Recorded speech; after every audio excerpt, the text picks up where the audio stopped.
I want us to try to talk about this other young girl.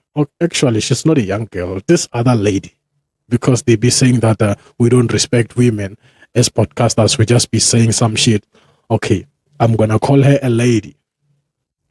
So, Lerato Nxumalo made some statement apparently that made it to the news or that went viral on the social media, and she was saying shit like South African men are womanizers, and she was advising women or girls or ladies that whenever they find time, they should try to find men in other countries, just like she did. She ended up getting married to a Swedish guy, you know. So, but my thing is, hey, Lerato, don't try to throw niggas under the bus, man. Just because you were associated with niggas who are womanizers does not necessarily mean we are all womanizers. Some of us were still looking for love, and some of us, we really love our partners, and some of us, we're not even cheating on our partners, you know. So, but when you say South African men are womanizers, it's like you're saying all of the South African men are womanizers. I'm like, oh, wait, chill the fuck down, man. Just say all the men you encountered were womanizers. Not all of us, you know, because now it's like every man cheats in South Africa, and of which that's not the case. There's still good people like us, good niggas like us, who can take care of a lady, man, you know. And okay, maybe I might try to play devil's advocate, right? Maybe the reason why most men are womanizers is because lately, or in this current generation, women are too demanding. They're always demanding for some shit, some impossible stuff. They'll be like, well, you say you love me, but you can't provide me this and that. I'm like, oh, wait, hold on. When we started to fall in love, I never said I'm going to do everything for you. Even your father never did everything for you. Sometimes they turned your offer down. They were like, nah, I ain't got money. So, but now you're trying to make your man to provide everything for you because men are the so-called providers. I mean, okay, yes, I get it. We as men, we are providers and we're supposed to provide. But if I ain't got shit and you end up running to the next nigga, what do you expect me to do? Sit and wait till you come back from the next nigga? No, I'm also going to do the same. So, but then whenever I'm doing the same, now the situation is being reversed. It's like, oh, well, men are womanizers in South Africa. Come on, man. Come on, Lerato, don't do that. Don't do that. Don't throw niggas under the bus. Say all the men you were fucking with, they were womanizers. You know, not all of us. You can't be saying South African men are womanizers. I mean, you think even us men, we don't wish or we don't want to try other outlets like other countries? We be seeing some baddies on the internet be like, I can't wait.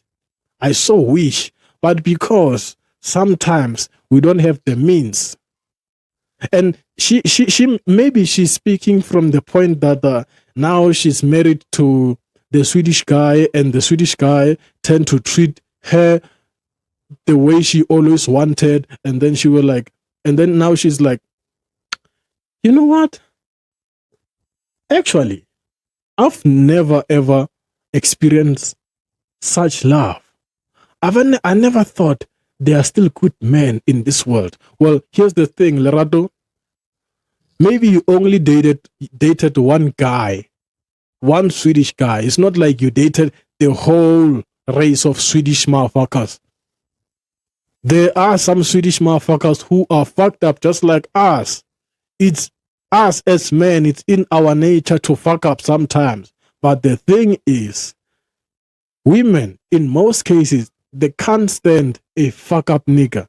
You're supposed to love somebody through the bad and the good, but they only want to love you when it's during honeymoon phase, when you have butterflies in your stomach. Whenever those butterflies fade away, you tend to be like, well, actually, South African men ain't shit because they are womanizers. Come on, man. Come on, man. Don't do us like that. Don't really try to pin this on our African brothers because we are trying. We are trying. We really are. I mean, imagine the pressure as a guy. I'm working as a security guard. I'm earning maybe 5K a month, right? And I tend to date this beautiful Han. As a security guy earning less money, I'm always pressured that, what if there's gonna be another nigga who's gonna pull up with a Porsche and be like, well, can I offer you lunch? Can I take you out and stuff like that? Because I can't afford those stuff.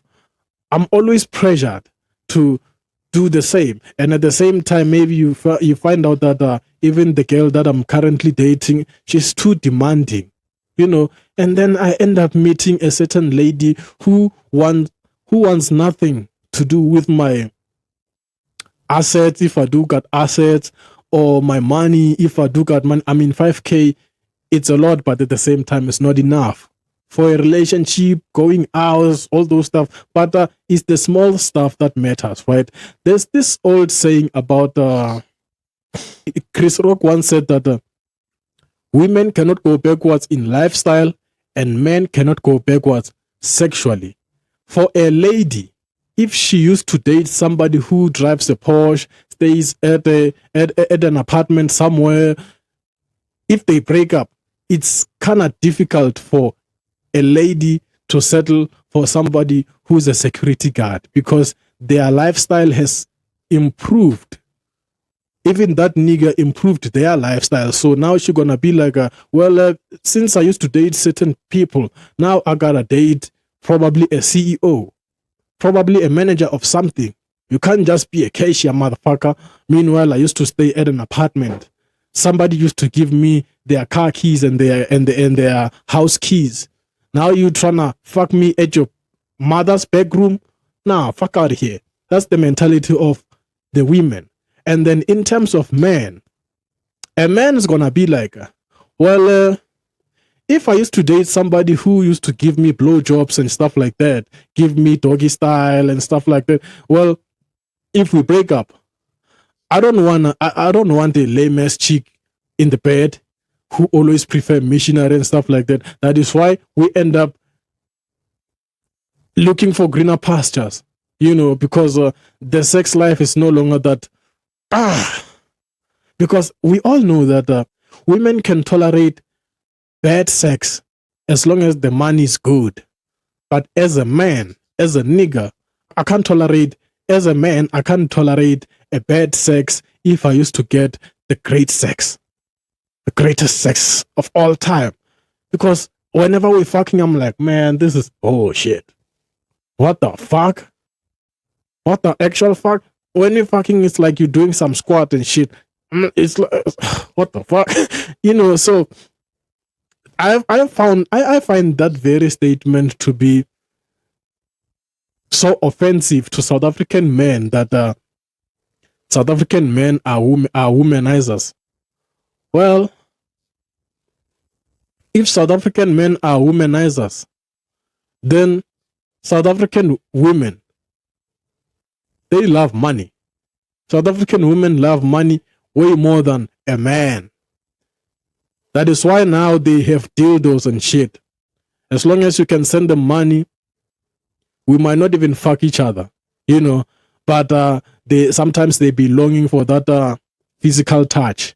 They only long for a physical touch, but a dildo can still do the job.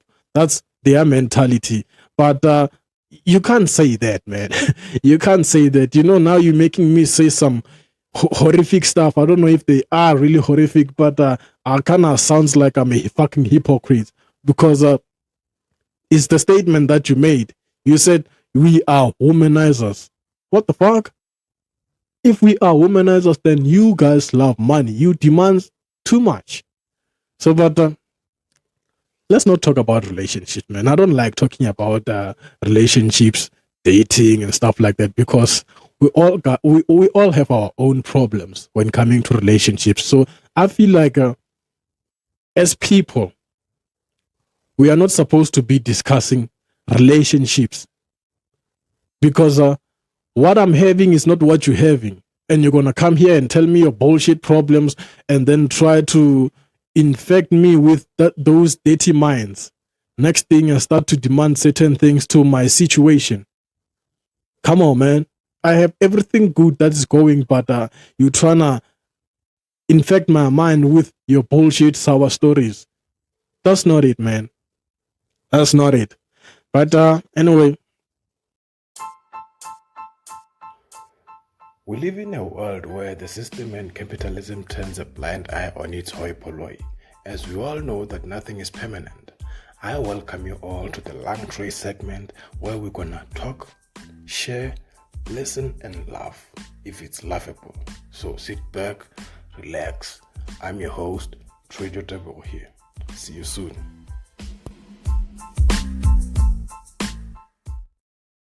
Trejo Tebujo from Turf Loop, but currently residing in Brakpan. I'm a scriptwriter and a filmmaker. I've always wanted to study film and TV production, but due to lack of funds, I ended teaching myself how to write scripts, shoot, edit, and direct short films and podcasts.